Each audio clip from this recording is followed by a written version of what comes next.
Hey folks, Mad Black 80, Black up in your face again with some more pro-black commentary.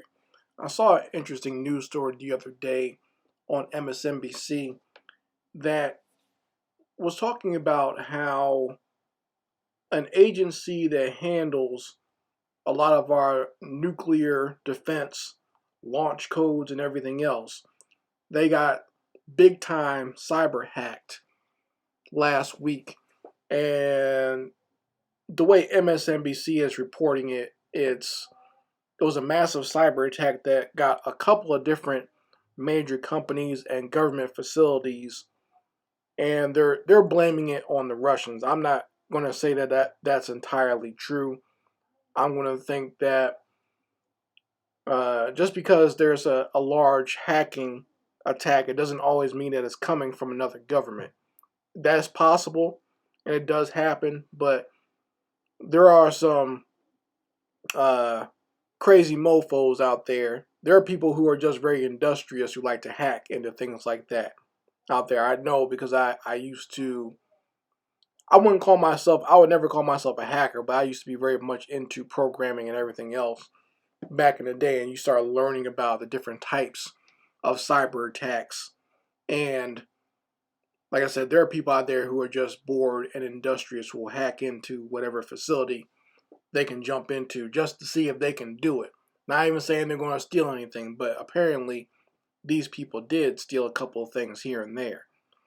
So, what was interesting about this story to me and why I focused on it so much and why I posted it on my Facebook is that this news came out like maybe 2 or 3 days after I got blocked and after one of my videos got taken down off of my original YouTube channel about the COVID-19 vaccine, and I got the 1 week suspension from YouTube.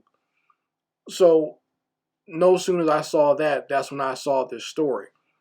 And I'm just always very interested in the fact that, the government and also these private corporations that run places like Google and YouTube and Instagram and Twitter, they're always so concerned about what black people are doing. They're always so concerned about what we're talking about and what our thoughts are.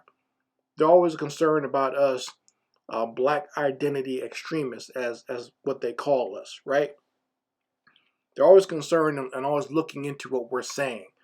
They don't even like us communicating on our own YouTube channels. Like if we're just talking in the comments section, they'll mess up the comments. They'll take down the comments you just put down. Or they'll take down, if you're in a live chat, they'll mess with your chat where you can't communicate with your own people, or they'll allow trolls to come through there and disrupt whatever you're talking about. They allow stuff like that, but they don't even like us communicating with each other. There's certain YouTubers who I like to go to their channels and watch their videos, and I'll sometimes leave a comment, and basically I would say maybe 20% of the comments that I leave actually get through. I'm sure there's people out there that I was once more in contact with probably think that I don't watch their videos because YouTube won't let me comment.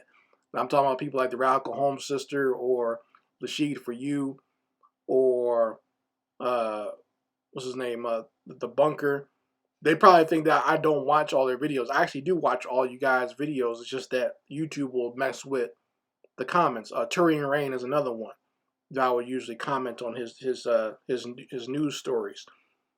But as soon as I leave a comment, it's taken down. They do that when I try to leave a comment on Sean James's YouTube as well. So they don't even like us communicating with one another. And that's very interesting that they go so far. They have these algorithms that they've programmed specifically that if you even say certain words, they'll take it down. That's why I try to use a lot of my own created words and euphemisms, and rather than just saying black people or white people or whatever, because otherwise they'll just take down whatever I'm saying. Just if I just use the word black or use the word white, they'll take it down. So that's what I'm saying. They don't want us to communicate and have any type of free thought.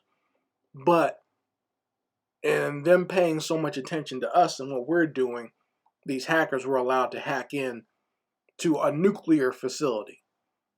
to mess with the nuclear weapons and maybe get launch codes or whatever. Or you have those that during that cyber attack, there are people that hacked into the Pentagon.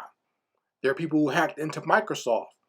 I think they actually said they stole some information from Microsoft. So if you got a Microsoft system, you might want to watch out because these hackers stole some of that information off of there. And that's what I'm saying, folks, is like they're so concerned about what we're doing all the time that they leave themselves open for attack by these other folks. Same thing happened during 9/11. They're so worried about uh, the new Black Panther Party and Dr. Khalid Muhammad and all these other uh, the Black Revolutionary Movement back then, sending in agents and everything else. And then you're not watching these Muslim terrorists that fly planes into your building. You ignore those reports. Those reports came across their desk and they ignored those. They're too worried about other nonsense.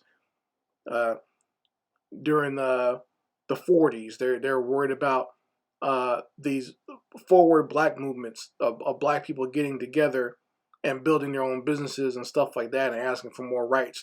They're more worried about that, and they're ignoring the reports that the Japanese are planning a large-scale assault on a American military base. And Pearl Harbor winds up happening. See, that's what I'm saying. It's like they're always so busy watching us.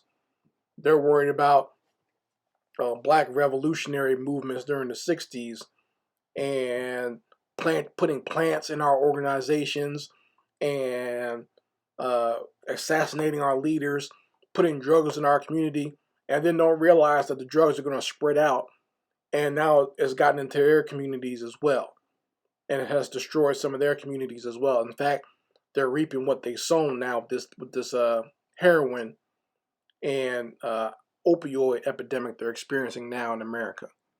So they're reaping what they've sown. Like I said, they've always spent so much time worrying about what we say and trying to censor us, and then they don't know anything about these cyber attacks when they come through and tear through their systems and take their stuff. Why don't they get some of these knuckleheads that work for YouTube on that? You guys need to focus on that, since you guys are so good at taking down comments and whatnot. Get some of your mods and programmers on that. Make some algorithms for detecting people talking about stealing nuclear secrets. Instead of making algorithms that take down posts by black YouTubers that have an opinion of their own, how about making some algorithms that detect when someone's getting ready to attack the United States, or someone's getting ready to hack into our nuclear facilities, or someone's getting ready to hack into the Pentagon? Make some algorithms about that. Do some research on that, Google and Facebook and Instagram, instead of listening into us and what we're talking about and then trying to record our voice and then give us a stupid ass ad for something that we really don't want. Why don't you create some of these things to help get rid of these terrorists out here?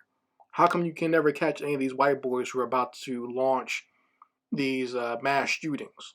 You don't confront them. You don't terrorize them. You don't harass them. They make all the YouTube channels and all the YouTube videos they want. L.A. Rogers had a whole YouTube channel talking about what he was about to do. And you didn't take it down until after he killed a whole bunch of people. I'm sure the little Combine douchebags, if they had if YouTube existed back then, they would have had a YouTube channel full of crap too. They had already made several home movies, and even some home movies that they won't release, where they're spouting a whole bunch of white supremacist garbage before they killed the kids at their school. How come you never can find these fools until after they've committed a crime? But with us, you're always preemptive. You don't even want us talking to each other. Don't even want us to communicate or say anything about your little vaccines.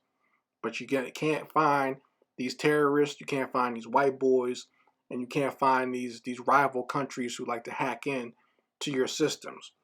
But you always got smoke for us, though. You guys let me know how you feel about it in the comments section. Anyway, this is Mad Black, and I will be back with my foot on these devils' back.